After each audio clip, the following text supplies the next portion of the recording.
এটা হচ্ছে বাড়ির পরিত্যক্ত ছাই, এটা ম্যানেজ করা কোনো বিষয় না, কিন্তু বস্তার মাটি তৈরি করতে গেলে ছাইয়ের গুরুত্ব যে কত গুরুত্বপূর্ণ একটা বিষয় বন্ধুরা, খুবই কিন্তু গুরুত্বপূর্ণ বিষয় এই ছাই। তারপরে দেখেন এই বাড়ির নাড়া পচা পাতা পচা এগুলো ম্যানেজ করা কোনো বিষয় না, এর জন্য আপনার টাকা পয়সা লাগবে না, এর জন্য লাগবে আপনার ইচ্ছা। এই যে আপনার ধানের ভুসি, এটা অ্যাভেলেবেল গ্রামগঞ্জে, এটা অ্যাভেলেবেল। আমি আজ যে বস্তায় মাটি তৈরির যে সারগুলো বা প্রসেসটা দেখাচ্ছি, এটা শুধু ইচ্ছা থাকা দরকার, টাকা পয়সার দরকার নেই। এই যে কলা গাছ দেখেন, এই যে কলা গাছ কুচাইয়ে শুকনা করে দেওয়া, এই দেখেন গোবর সার, গোবর সার। এইটা হচ্ছে কচুরি পানা। বন্ধুরা, বস্তা পদ্ধতিতে যে সবজি আপনি করুন না কেন, মাটি তৈরি কিন্তু সব থেকে গুরুত্বপূর্ণ বিষয়। কারণ বস্তার ভিতরে যে সার মাটির মিশ্রণ, এই সার মাটির মিশ্রণই গাছটা গ্রহণ করে ফলন হবে, বৃদ্ধি ঘটবে। তাই বস্তার মাটি তৈরি কিন্তু খুবই গুরুত্বপূর্ণ বিষয়।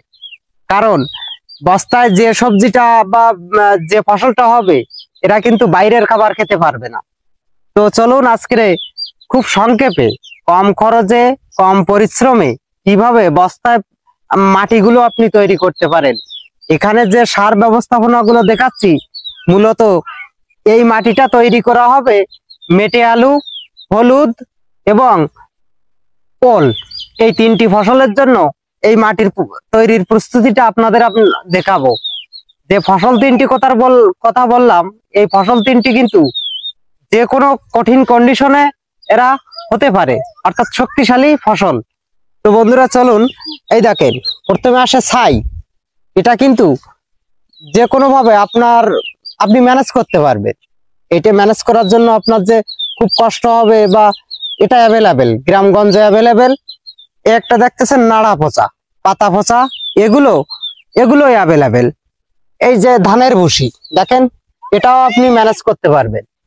এই যে কলা গাছ কুচানো, এটাও কিন্তু সহজে আপনি অবশ্যই আপনি ম্যানেজ করতে পারবেন।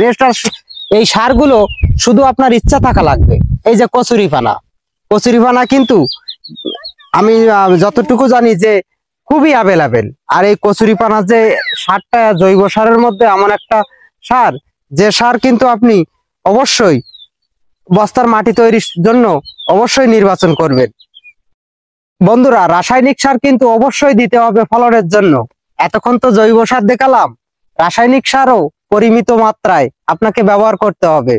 বিশেষ করে টিএসপি সার, সরিষার খোল, ঢ্যাপ সার, এই তিনটি স্থায়ী সার আপনি মাটি তৈরি করার সময় ব্যবহার করবেন।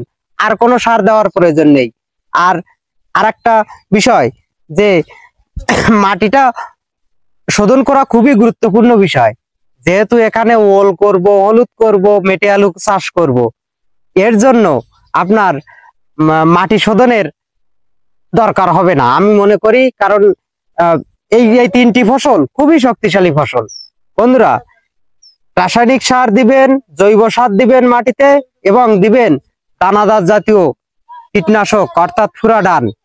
মাটির যে এই যে পিঁপড়া বা কীট পতঙ্গের আক্রমণের কথা বললাম, ওইটা থেকে রক্ষা পাওয়ার জন্য ফুরাডান কিন্তু অবশ্যই দিতে হবে। বন্ধুরা,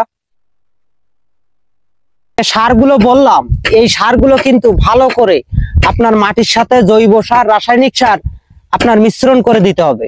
মিশ্রণ করার পর এটা কিন্তু 10 থেকে 12 দিন পর্যন্ত ফেলে রাখতে হবে।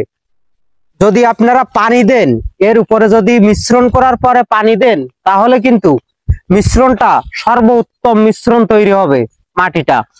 তো এই ছিল আজকের একটা ছোট্ট ভিডিও, মাটি তৈরির সহজ একটা পদ্ধতি দেখালাম।